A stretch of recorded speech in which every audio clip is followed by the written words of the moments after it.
1x drivetrain, the reason for torn families, broken friendships, and a lot of abused keyboards. This is a video for the guys who are doing bikepacking, taking their time, and where racing and speed is really not the priority. Okay, let's dive right into it. First point, and probably the least important for me, but still something I consider when I build a new bike, is aesthetics. Aesthetics is something really personal, so again, this is my opinion. I have built a lot of bikes over the years, and I have to say I really grown to enjoy the clean look of 1x drivetrain system. In terms of aesthetics, there's only a few situations where I'll pick a 2x over a 1x. That's usually when I'm doing a retro build. I like the more intricate 2x old school crank sets that you can get, like a nice Velo orange one, and I think the added bling really adds to the retro look of a build. A 1x system is not only just about the crankset though, the chain line also looks different.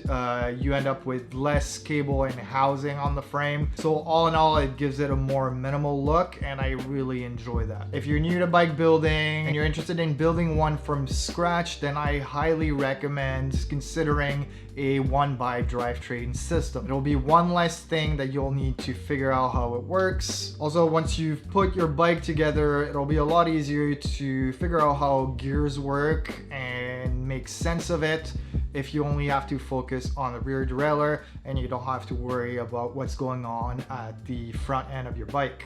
And I think that's another thing that makes it appealing for new bike builders or new riders. The next point I'm gonna make is a lot more important to me, and that is noise. 1x drivetrains are incredibly quiet. I still remember the first 1x drivetrain I built and how shocked I was at how quiet my bike was. It kind of felt like going from a gas car to an electric car and wondering how this thing was actually moving forward. One of the reasons I bike or ride my bike in nature, it's to be one with my environment. And that's really hard to do when all you can hear is your chain rattling or all the noises that are coming from your bike. Having a really quiet 1x drivetrain lets me forget that I'm riding a bike and just completely immerse myself in the experience. I think I'd have a really hard time dealing with a bike that's producing a lot of noise, and it's really one thing that I pay a lot of attention to now. And then when I need to let animals know that I'm coming around, I just coast and the free hub does the job for me. The last point I'm going to make, and the most important to me,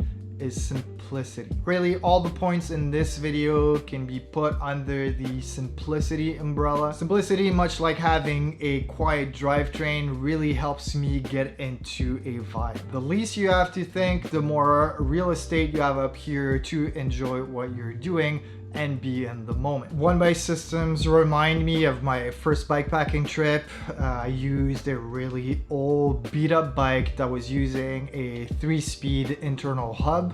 And even though I was screaming and raging on every single climb, I really enjoyed the experience of having something really simple to work with and just making it work. No, I did not have the perfect gear ratio, the perfect cadence, but in the same way that I enjoy underbiking on mountain bike trails, I really enjoy having less to work with. I think there's a really valid reason why some racers are even racing on single speed. I really can see the appeal in that, and I think 1x drivetrains are a good compromise between going single speed and using a 3x or 2x system. Please let me know in the comments below why you are choosing to go or not to go with a 1x system. As always, stay safe, ride often, and I'll see you next time.